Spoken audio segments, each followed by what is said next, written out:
M'lady. What's up, guys? We're back. Yes, that's a Rick and Morty mug. And no, I don't have a fedora.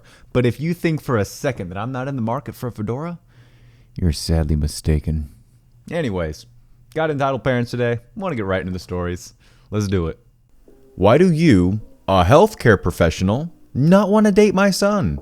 Mobile, yada yada yada. English is my first language, and all that.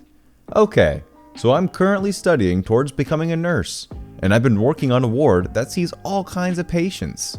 But the most common person we get are young men, teens, 20s.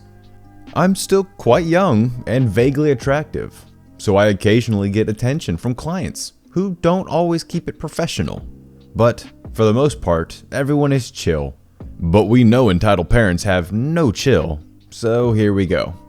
Cast, me, meteor explosion, EM, entitled mom, ES, entitled son, N, the best nurse / person.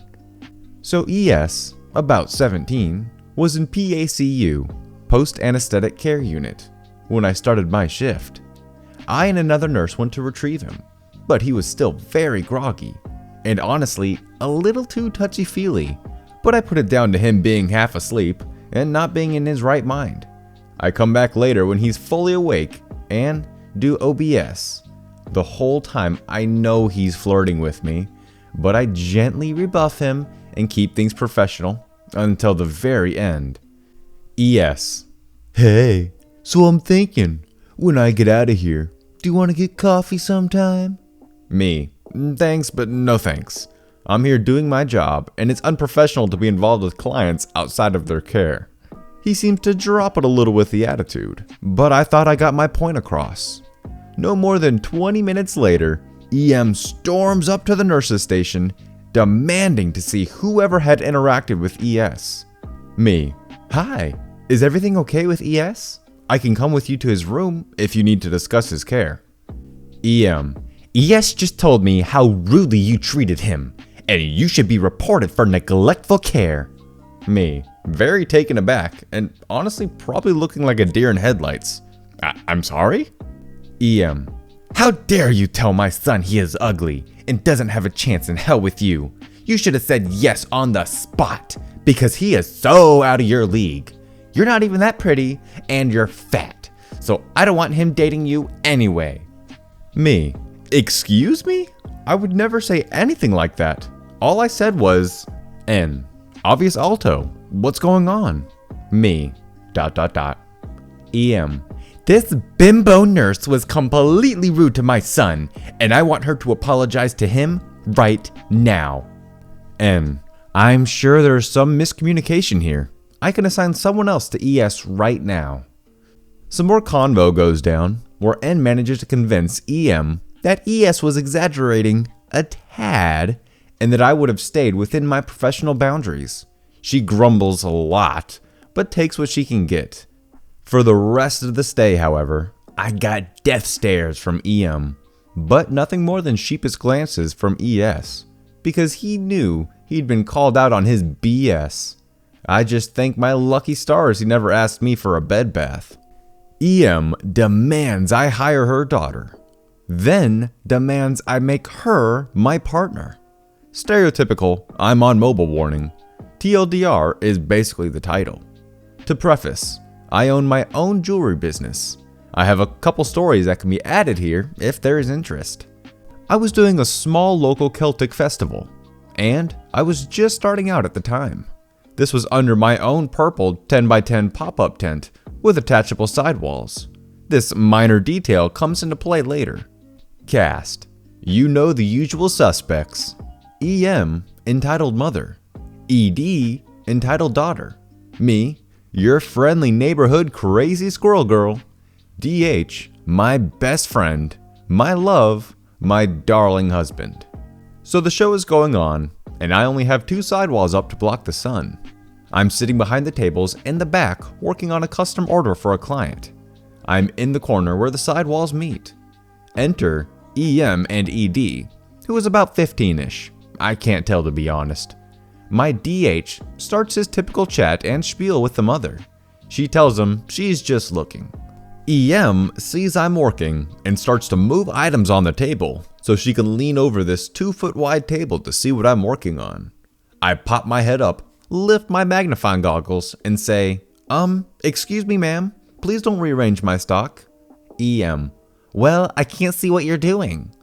Me, I'm working on a client's custom necklace. If you need a hand, DH will happily assist you. EM, that doesn't look too hard to do.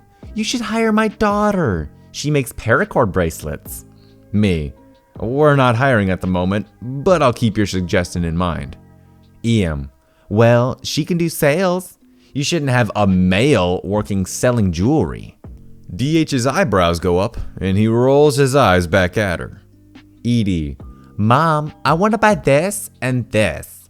Picking a couple pairs of earrings and a necklace. EM, no sweetie, wait until you're an employee and use your discount. Me, I'm sorry, but we're not hiring at the moment. And that male is my husband and business partner. EM huffs and grabs her daughter by the arm and starts to walk away. I nod to DH to chase after them to get my product back from ED. He comes back and we chuckle over the situation, and I thought it was over. I was wrong.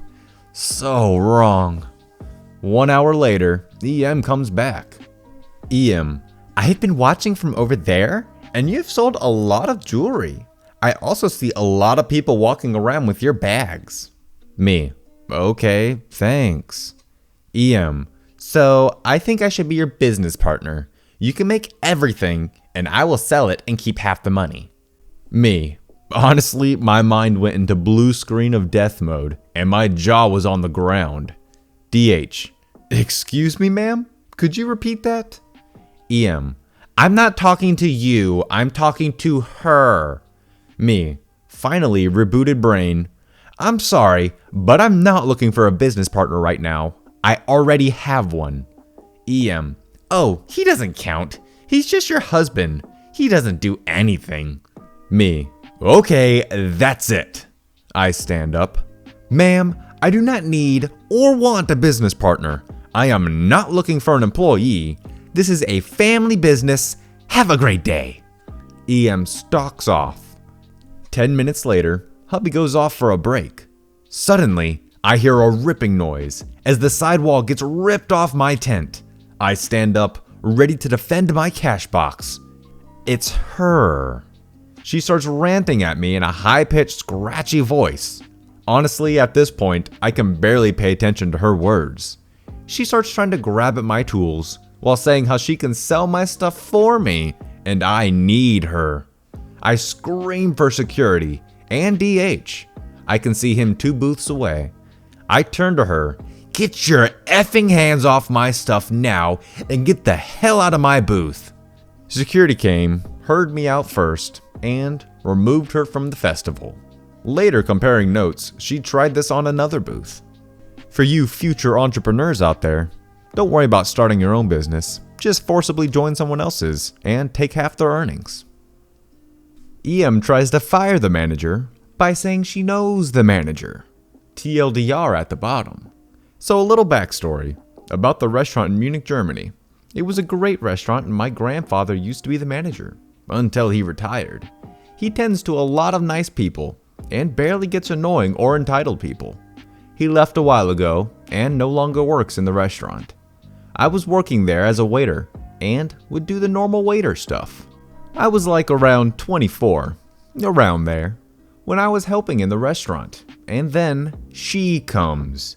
Everyone looks her way and starts whispering about the legends of Karen. Except they didn't. She just walked and nobody batted an eye, with her 2 bratty kids that looked like they could be from a Dr. Seuss book. They took a seat. They seemed nice. She placed her order and the kids asked for some soda and the parents had some beer. Nothing out of the ordinary. Until I gave some other kids some beer too. They were over 16. And she immediately called me over. EM, excuse me, did you just give those kids some drinks over there? Me, well, yes, they're old enough to drink. EM, They clearly look like they're 16. Me. Well, yes, that's the drinking age. EM. No, you idiot, it's 21. Me. What do you mean? EM. The drinking age is 21, you dummy. Me. The law says he could drink at 16. EM. Since when? Me. Since it was written? It keeps going back and forth until grandfather came over. GF. Grandfather. Excuse me, is there a problem? EM. This a-hole is being rude to my family. They won't let my kids drink like them. Gestures to the other table. GF. Ma'am, they're clearly in the drinking age. EM. I know your manager. GF. Oh, really? EM. Yeah, I'm gonna call her right now. She then calls someone and proceeds to talk to the manager.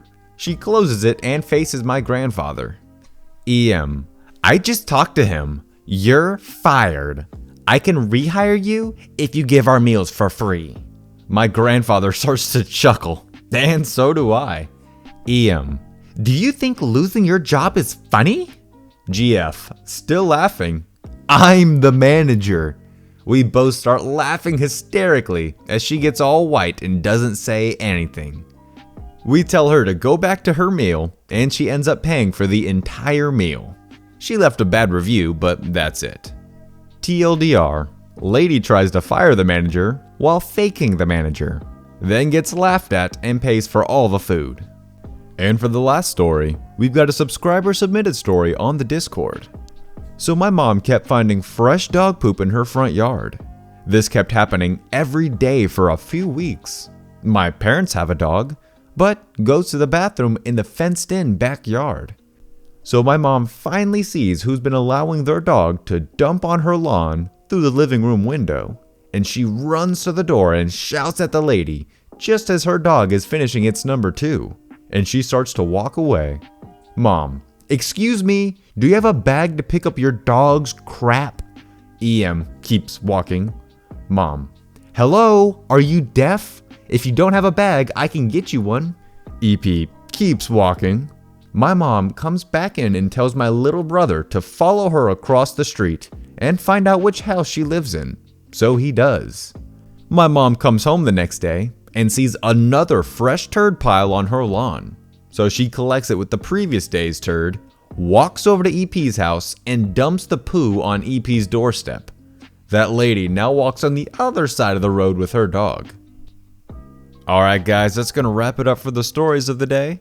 Now we're going to switch it on up and head over to the bonus, which is going to be r/just neckbeard things.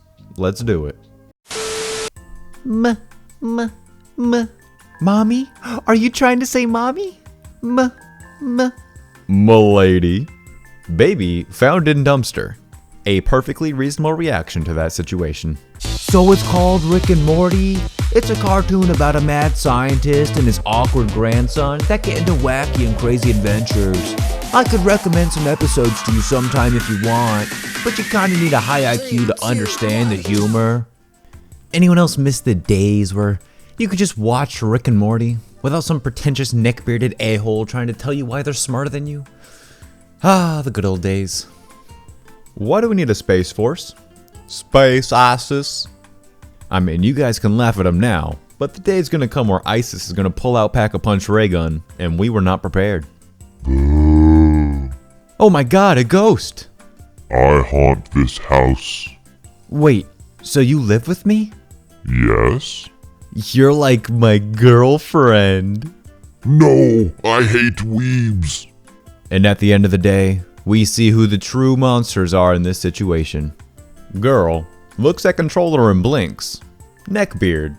You think you're a gamer, girl? Nice joke. Girls can't play video games. Like, seriously? Do you even know what brand toilet paper Master Chief used exclusively on Tuesdays? Know your place. Back in the kitchen and make me a sandwich. Alright guys, that's gonna wrap it up for this episode. If you somehow managed to like my overly cringy content, I would consider subscribing. There's a lot more cringe where that came from. It never seems to end with me. I'll see you guys next time. Peace out.